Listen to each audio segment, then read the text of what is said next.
Are you a procrastinator? Do you put off until tomorrow what you could be doing today? Hey guys, Dragon from Temple of Self here, and today's show is about procrastination. Why do you procrastinate? What is it you procrastinate about? A work assignment? Homework? Creative project maybe? Or maybe it's the latest video for your YouTube channel and you weren't sure what to shoot because you had too many ideas instead of not enough? What's your excuse for procrastinating? Is it you just don't want to? You just don't feel like it? You just don't care? It's too hard? It's too whatever?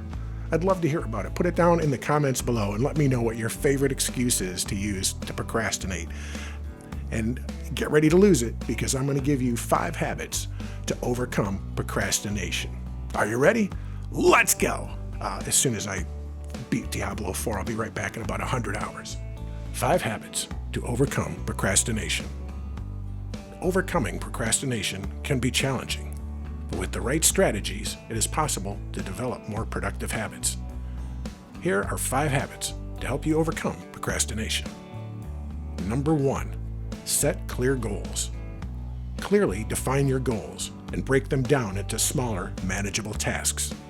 Specific, measurable objectives provide clarity and make it easier to get started. This works for so many things, right? Setting clear goals, setting a path. If you're the kind of person that struggles to get things done or accomplish, this can be a great asset to write down steps you can take to make it to the finish line, right? Number 2, start with the most challenging task.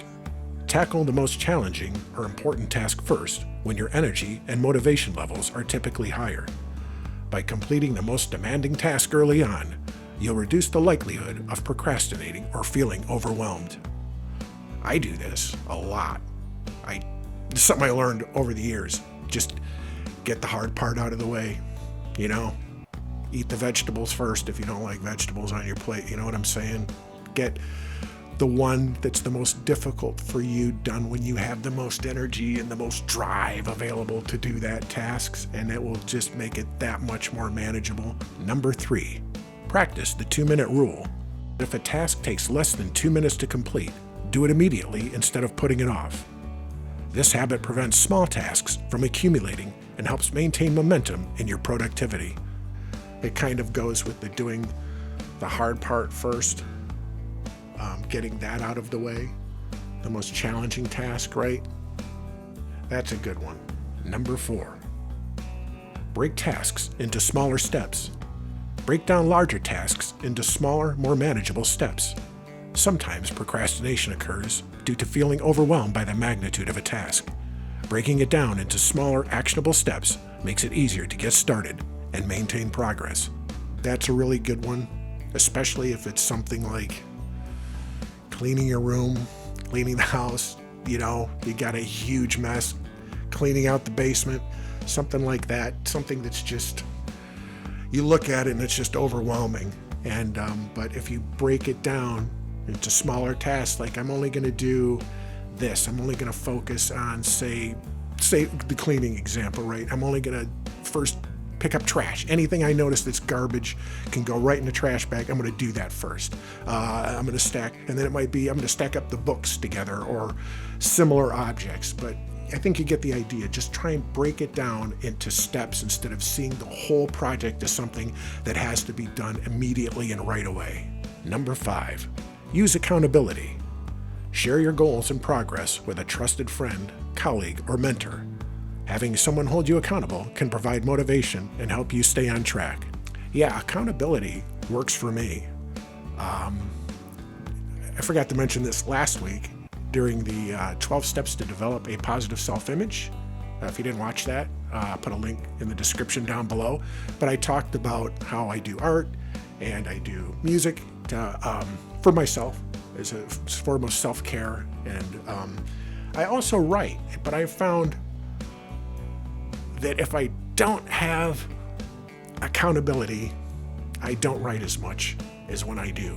And an example of that is like if I'm, say, in a film class, right, and I have a screenplay due, I'll knock it out. I'll knock it out like nothing. But if I don't have a deadline, I'll work on it tomorrow. tinker around with it, maybe type a little bit and not finish it. And having a friend, a colleague, a friend of mine who I send pages to and have to be responsible to is a great way to get it done. The other thing I did is I wrote a novel that I'm working on getting published. And the only reason I think I finished it is because it was for NaNoWriMo. And so I had a specific, if you don't know what that is, that's National Novel Writing Month.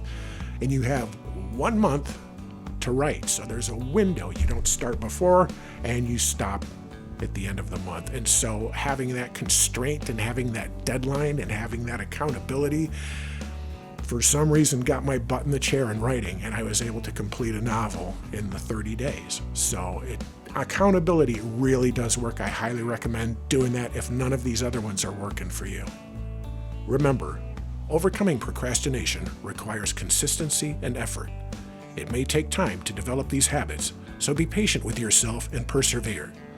Adapt these habits to your specific needs and circumstances, and don't hesitate to experiment and find what works best for you.